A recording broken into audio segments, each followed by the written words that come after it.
বন্ধুরা, আজকে আমি এমন রহস্যময় জায়গা চলে আসছি যেখানে রাতে কেউ থাকে না। এখানে মানুষ কি বলে, মানুষ মানে ভূত প্রেত তাত্ত্বিক শক্তি দেখা যায়। চলো তোমাদেরকে দেখাই। এখানে রাতে মানে কেউ থাকে না, এখানে লোকজন মানে একদম মানে নির্বিচ্ছিন্ন। কোনো লোক সামনে দিয়ে গেলে তাকে মানে শোনা যায় এখানে কিছু দেখছে, সাদা ভূত ভূত বা অন্য কিছু। চলো তোমাদেরকে ওই জায়গাটা তোমাদেরকে দেখাই। বন্ধুরা, তোমাদেরকে দেখাই আমি রহস্যময় জায়গাটাতে। চলো, দেখতে পাচ্ছেন জায়গাটা কি ভয়ানক। এই মানে কেউ কেউ মনে করে আগুন জ্বলে এই গাছের মধ্যে, কেউ কেউ সাদা ভূত দেখে, মানে অনেক কিছু শোনা যায় মানুষের কথা। আমরা রহস্যময় জায়গাটাতে যাচ্ছি, রাস্তার দাঁড়ার মধ্যে দেখতে পাচ্ছি রাস্তা কি ভয়ানক লাগছে।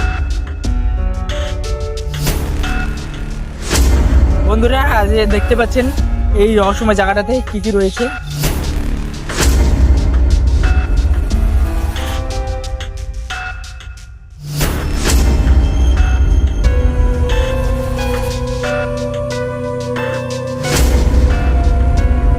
বন্ধুরা, এই কলার দেখতে পাচ্ছ, এখানে রাতে চলার পথে মানে ছোট ছোট শিশুগুলো মানে এখানে নৃত্য করতে দেখা যায়। চলার পথে দেখতে পাচ্ছি এই থামটা খুব জাগ্রত। শিশুগুলো যে নৃত্য করছে, এর নাকি এই ঠাকুরটার ভিন্ন রূপ। জায়গাটা কি ভয়ানক।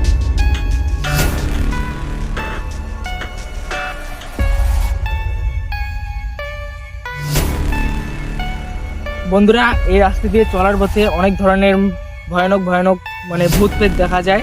তাহলে আমি তোমাদেরকে একটা সতর্ক বার্তা জানালাম।